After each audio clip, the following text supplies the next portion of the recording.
Halo bosku, kembali lagi di channel Pilar Mas Invest Indo Sekuritas. Touch your heart, touch your profit. Kali ini bosku, di bulan Februari ini udah mendekati bulan-bulan Ramadan ya kan. Vibes-nya udah syariah-syariah nih.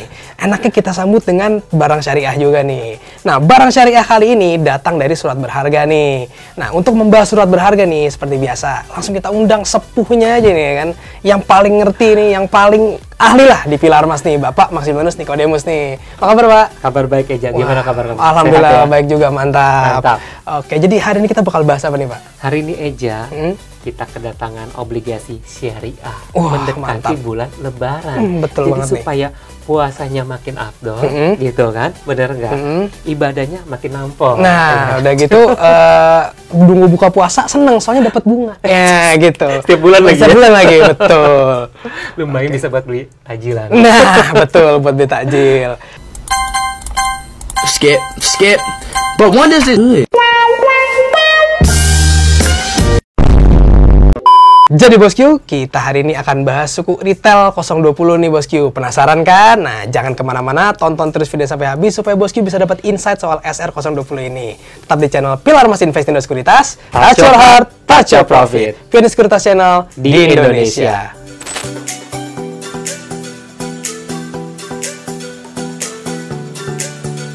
Oke, Pak Niko nih. Ya. Nah, langsung kita mulai aja nih. Kan kalau misalnya tahun lalu kita udah bahas SR019. Betul. Kemarin kita baru bahas juga ORI 025. Nah, sekarang nongol lagi nih yang namanya SR020 nih. Nah, ini prospeknya gimana nih, Pak? Prospeknya baik Eja. Jadi kalau kita perhatikan Eja, nomor satu ini adalah salah satu obligasi retail yang punya kupon cukup tinggi dalam kurun waktu 3 tahun terakhir Eja. Nah, ini adalah salah satu yang memang boleh kita katakan cukup menarik. Kenapa? Karena kalau kita bicara obligasi retail, itu selalu pelit sama kupon. Kagak ada nyenangin gua, nyakitin semua. Tapi kali ini menjadi salah satu tolok ukur baru begitu ya. Kenapa? Karena kalau kita katakanlah bicara suku, biasanya memang selalu memberikan bunga yang jauh lebih tinggi daripada obligasi konvensional. Kenapa? Itu karena tingkat likuiditasnya berbeda. Jadi biasanya memang bunganya jauh lebih tinggi. Tapi khusus tahun ini, tak seperti biasa, bunganya memang agak sedikit lebih tinggi daripada bonds yang retail pada umumnya Eja. Jadi kami lihat ini salah satu poin yang menarik. Kalau misalkan bagi teman-teman kemarin yang mungkin ketinggalan beli obligasi retail Indonesia, kali ini Sukri bisa menjadi salah satu peluang begitu ya untuk bisa kita beli obligasinya untuk melengkapi katakanlah investasi kita Eja begitu. Nah bosku, berarti sesuai kata pepatah nih, berbagai jalan menuju Roma. Kalau misalnya nggak dapat ori masih ada Sukri. Nah, Bener juga ya. tapi dengar-dengar nih Pak, ini sebenarnya bisa diperdagangin nggak sih? Nah, khusus untuk ori dan Sukri itu bisa Eja. Bisa. Tapi khusus buat Sukri baru bisa diperdagangkan gitu ya, bisa diperjualbelikan setelah tanggal 11 Juli 2024 atau setelah melewati 3 bulan masa holding periodnya. Jadi sebetulnya masih bisa diperdagangkan. Tapi harus ingat Eja, kalau kita lihat video-video kita yang sebelumnya gitu ya Eja, kita selalu mengingatkan teman-teman, memang kalau kita bicara ori dan Sukri, ada keinginan, ada harapan bahwa harganya mengalami kenaikan tatkala tingkat suku bunga Bank Indonesia diturunkan.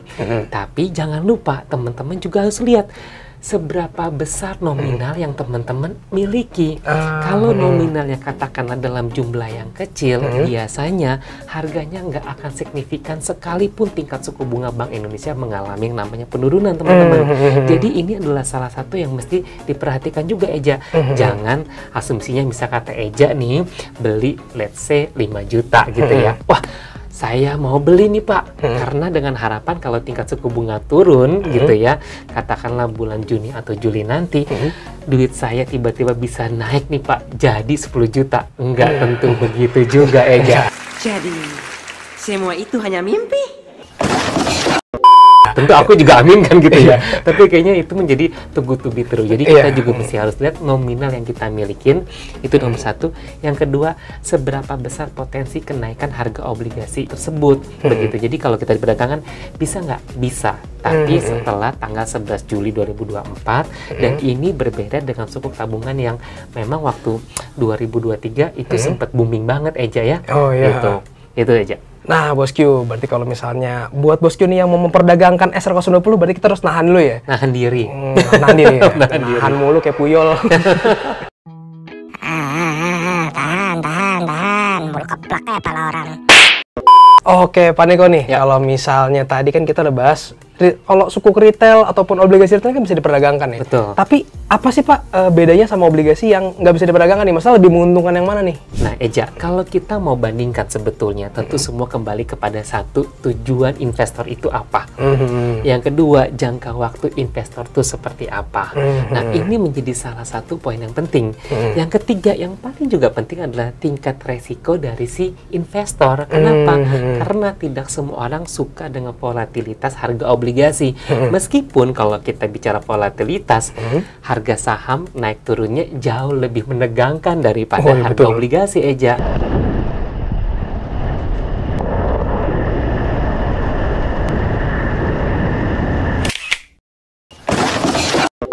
Tapi nggak semua orang katakanlah nyaman seperti itu. Kalau misalkan katakanlah tidak nyaman dengan inflasi, dengan tingkat suku bunga, alangkah baiknya beli yang sukuk tabungan. Atau katakanlah sukuk wakalah, itu juga bisa, kan begitu. Tapi kalau misalkan teman-teman suka, oh kayaknya nih aku mau beli obligasi ini, aku mau hold. Tapi katakanlah selama 6 bulan berikutnya nanti aku mau jual, belilah ori atau sukri. Udah kita cabut. Lumayan buat minum cendol. Jadi semua akan kembali kepada tujuannya, jangka waktunya, dan profil resikonya. Ini menjadi salah satu poin yang sangat penting Eja. Nah, kalau misal kata nih, aku mau beli hold aja, nggak usah mau diperjualbelikan, aku cuma mau hold, ambillah sukuk tabungan. Karena kuponnya pun juga pastinya akan berbeda.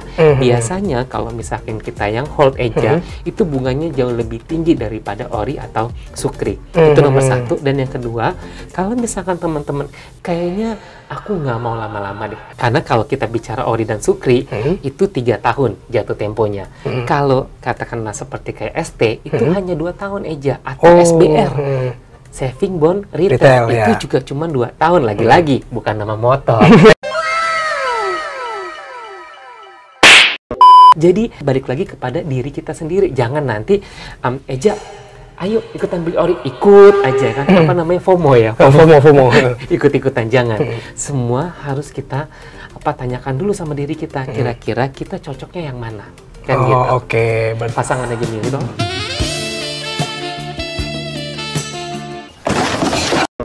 Nah, berarti emang kalau misalnya kita mau beli obligasi itu, karena kan emang obligasi itu niatnya lebih ke jangka panjang ya Pak ya. Masa baru bentar dijual, terus kuponnya kecil, yang bener aja. Pilihan macam apa itu? Rugi dong. Oke Pak Niko, ya kalau kata lagu nih Pak, 1 atau 2, pilih aku atau dia. Nah ini kan si sukri ini kan kebagi jadi 2 bagian nih Pak ya kan. Ada yang 3 tahun, ada yang 5 tahun nih. Nah ini lebih menguntungkan yang mana nih? Gitu. Lebih menguntungkan yang mana? Semua balik lagi kepada kata kuncinya Eja. Jadi cukup banyak variabelnya, tapi kita cari satu persatu, kita telaah satu persatu sampai kita bisa mendapatkan mana yang terbaik buat aku. Aduh, Oke. berat nih. Anjas kelas. Jadi pun kita harus lihat aja. Kalau kita bicara sukri berarti dibagi menjadi 2. Oke, yang jatuh temponya 3 tahun, ada satu lagi yang jatuh temponya 5 tahun. Untuk yang 3 tahun itu kuponnya berada di 6,3. Oke. Yang 5 tahun berada di 6,4. Tapi ini cukup tricky. Kita harus lihat lagi. Kita tentu mau bandingkan dia dengan apa? seperti biasa, nggak hanya dibandingkan dengan tingkat suku bunga aja, tapi kita juga mesti bandingkan dia dengan imbal hasil obligasi dengan jatuh tempo yang sama pastinya. Kan begitu. Katakanlah kalau kita bahas tadi yang 3 tahun, saat ini imbal hasil Sun yang 3 tahun itu berada di posisinya 6,29 atau kita bulatkan saja 6,3. Berarti itu artinya apa? Sama ya, dengan bunga obligasi yang ditawarkan sama si Sukri ini. Menarik nggak? Tentu nggak menarik jatuhnya.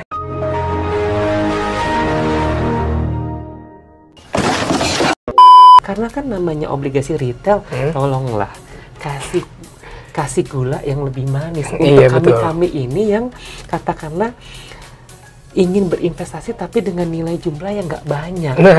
Jadi kalau bisa gitu ya, untuk retail kasih bunga yang sebetulnya lebih menarik kan begitu. Nah, Eja, yang bikin sedihnya lagi sebetulnya bukan yang 3 tahun, tapi yang 5 tahun. Kenapa? Kalau kita bandingkan dengan imbal hasil Sun yang konvensional jatuh temponya 5 tahun itu berada di 6,48. Sedangkan Sukri sendiri hanya menawarkan di 6,4 itu artinya apa? Jauh lebih kecil daripada imbal hasil obligasi konvensional kan begitu. Sebetulnya ini nggak salah. Kenapa? Karena kalau kita bandingkan dengan tingkat suku bunga deposito begitu ya, yang mungkin katakanlah bersihnya hanya di 3,4% gitu ya, tentu ini akan terasa jauh banget menguntungkan ketika kita beli obligasi. Tapi kan hidup ini nggak hanya dibandingkan obligasi dengan tingkat suku bunga. Tentu kita maunya apple to apple antara obligasi sukuk dengan obligasi konvensional. Dan bahkan kalau kita bicara obligasi sukuk, seyogyanya harus kasih bunga yang lebih tinggi daripada obligasi konvensional. Begitu. Jadi kalau ditanya dibandingkan bunganya menarik atau enggak, untuk yang 5 tahun terlihat tidak menarik. Tapi kalau untuk yang 3 tahun sebetulnya masih katakanlah cukup menarik kalau kita bandingkan dengan tingkat suku bunga. Tapi kalau kita bandingkan dengan imbal hasil Sun akan terlihat tidak menarik sebetulnya. Begitu aja. Oke Pak, ini kan tadi kita udah bahas ternyata kuponnya itu di 6,3 dan di 6,4% ya. Nah, tapi ini belum net kan Pak? Netnya berapa sih? Nah, kalau kita hitung-hitung aja begitu ya, jangan lupa ketika kita beli obligasi, tentu ada pajak sebesar 10%. Berbeda dengan kita naruh uang di mana? Deposito yang dipotongnya 20%, sangat jauh begitu ya. Untuk yang SR20 yang jatuh temponya 3 tahun setelah dipotong sama pajak itu bersihnya ada di 5,67%. Untuk yang 5 tahun itu berada di 5,76%. Begitu. Jadi memang sebetulnya kalau kita punya uang, obligasi Sukri ini menjadi salah satu poin yang menarik. Apalagi bagi teman-teman yang terbiasa berinvestasi di deposito. Kalau memang sukanya deposito, ini akan menjadi tolok ukur baru bagi teman-teman untuk mengenal lebih dekat, lebih jauh tentang investasi di obligasi. Tapi kalau bagi teman-teman yang mungkin sudah terbiasa bermain di obligasi gitu ya, kupon ini akan tetap terasa kurang. Macam tak betul je budak ni. Karena lebih baik beli yang memang sekalian bunganya jauh lebih tinggi. Itu obligasi konvensional, tapi kan modalnya juga besar. Jadi ini salah satu yang tentu harapannya kita adalah mampu mempengaruhi teman-teman yang mungkin terbiasa deposito bisa bermain di obligasi gitu. Nah, tapi Pak, ini kan kalau kita lihat nih Pak, tetap aja ini kan uang-uang kita nih harus kita alokasikan nih Pak. Kalau misalnya kemarin udah ada teman-teman yang masuk ke Ori nih Pak, nah ini berarti kan bisa dibandingin nih, kalau sama Ori ini ternyata lebih bagus mana nih Pak? Nggak boleh banding-bandingkan loh. Iya sih bener sih, nggak enak sih dibanding-bandingin. Pura-pura bahagia padahal enggak. Jadi memang teman-teman kalau kita bandingkan sebetulnya dengan Ori yang kemarin, sebetulnya nggak jauh beda. Tapi ada satu yang berbeda, yaitu bunga di seri 3 tahunnya. Kenapa? Karena kalau bunga seri untuk 3 tahunnya, untuk Ori kemarin itu berada di 6,25. Sukri berada di 6,3. Tapi lagi-lagi yang jeleknya itu adalah yang 5 tahun. Dia sama-sama berada di 6,4%. Begitu. Sayang banget. Betul. Jadi memang sebetulnya kalau untuk teman-teman yang jangka pendek begitu ya, sebetulnya Sukri ini akan jauh lebih menguntungkan Eja ketimbang beli yang Ori. Tapi katakanlah begini, tapi kemarin duitnya udah dimasukin buat beli obligasi retail Indonesia kan gitu. Kira-kira beli lagi nggak nih? Kalau ada duit, daripada beli HP baru, Ya. lebih baik duitnya dibelikan untuk sukri. Iya, betul. Apalagi ketika teman-teman nanti butuh, bisa diperjualbelikan obligasinya. Kan Ya, begitu. betul. Lagu lu kayak orang kaya. Walaupun nunggu ya Pak ya. Walaupun nunggu, tapi seenggaknya dia punya kasih opsi buat kita untuk bisa diperjualbelikan. Tapi kalau bagi teman-teman yang kayaknya bunganya nggak menarik deh, gitu-gitu aja, mungkin bisa tunggu setelah sukri ada lagi door prize berikutnya untuk obligasi retail di Indonesia aja. Wah, apa tuh, Pak? Nah, nanti tunggu tanggal lanjutannya ya. Oke.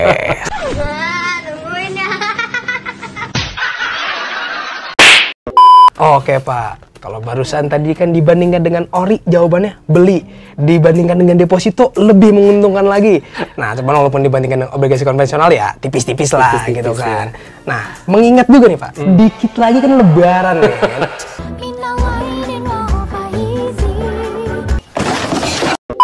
Orang-orang pasti dapat duit nih, Dapat THR THR dari ya. kantornya. Aduh, Betul. amin, Amin, gitu ya. amin.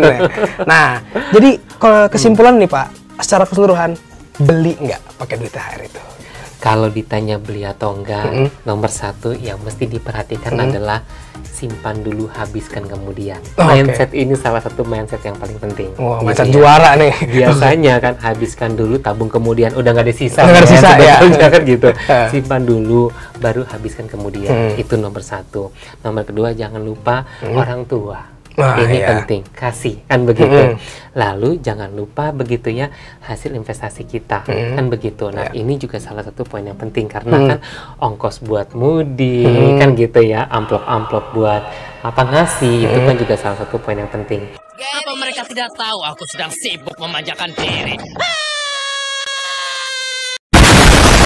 Tapi katakanlah kalau misalkan memang niat kita untuk disisihkan untuk kita tabung, obligasi ini adalah salah satu instrumen yang menarik untuk bisa kita taruh uang kita di sana, Iya. menikmati kuponnya. Apalagi kalau kita bicara obligasi retail, jangan lupa bunganya setiap bulan masuknya. Oh. Jadi ini kan seperti salah satu konsep yang mirip dengan deposito, tapi bentuknya obligasi, bisa kasih bunganya bulanan gitu ya.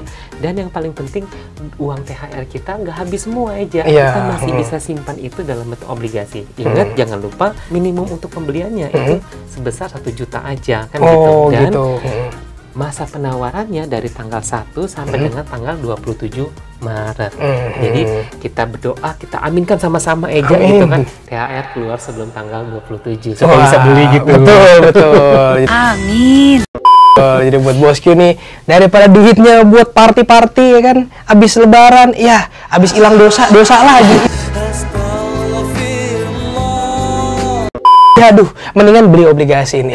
Oke bosku, jadi itu dia pembahasan kita soal SR020 atau yang biasa kita kenal lebih dekat dengan sukuk retail 020 nih ya. Jadi terima kasih untuk Pak Niko yang sudah Sama-sama, Eja. membahas secara rinci nih tentang SR020 ini, tentang cuan atau enggak, dan yang terpenting beli atau enggak nih gitu kan. Ya walaupun kesimpulannya kalau THR ada beli gitu, kalau enggak ya jangan dipaksa gitu, jangan pinjol pokoknya kalau buat investasi gini-gini. Nanti kalau udah nyangkut pusing. Oke bosku, terima kasih sudah menonton video ini sampai habis. Dan jangan lupa untuk like, comment, subscribe, dan tonton terus channel Pilar Mas Investindo Sekuritas.